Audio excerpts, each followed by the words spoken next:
Remember when Joe Biden told the American people that his son didn't make any money in China? My son has not made money in terms of this thing about, what are you talking about, China?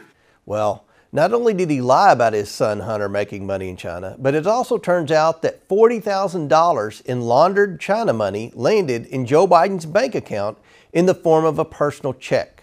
And the Oversight Committee has it. Here's how Joe Biden benefited from his family's shady deal with CEFC, a Chinese Communist Party-linked company. It all began with a shakedown in the summer of 2017 when Hunter Biden sent a message to his CEFC associate demanding a $10 million capital payment. As Hunter Biden extorted this associate, Hunter claimed he was sitting with his father and that the Biden network would turn on his associate if he didn't pony up the money. The extortion scheme worked.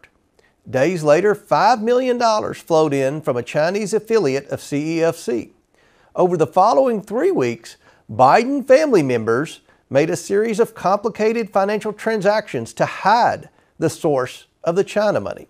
Here's how that happened. First, Northern International Capital, a Chinese company associated with CEFC, wired $5 million to Hudson West 3, a joint venture established by Hunter Biden and a CEFC associate. Then Hudson West 3 sent $400,000 to an entity owned and controlled by Hunter Biden. Next, Hunter Biden wired $150,000 to Lion Hall Group, a company owned by James and Sarah Biden. Sarah Biden then withdrew $50,000 in cash from Lion Hall Group. Later the same day, she deposited it into her and James Biden's personal checking account. A few days later, Sarah Biden cut a check to Joe Biden for $40,000. The memo line of the check said loan repayment.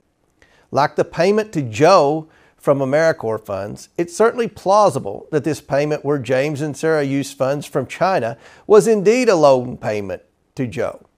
But even if this $40,000 check was a loan repayment from James Biden, it still shows how Joe benefited from his family cashing in on his name, with money from China no less. Without his family peddling his name and his son threatening a CEFC associate with consequences that he said Joe Biden knew about, James wouldn't have had the money to write the $40,000 check to his brother Joe. It's also worth remembering that Biden family efforts to secure millions from this Chinese company began when Joe Biden was still vice president. In taking funds sourced to a CCP-linked company that wanted to advance China's interest, Joe Biden exposed himself to future blackmail and put America's interest behind his own desire for money.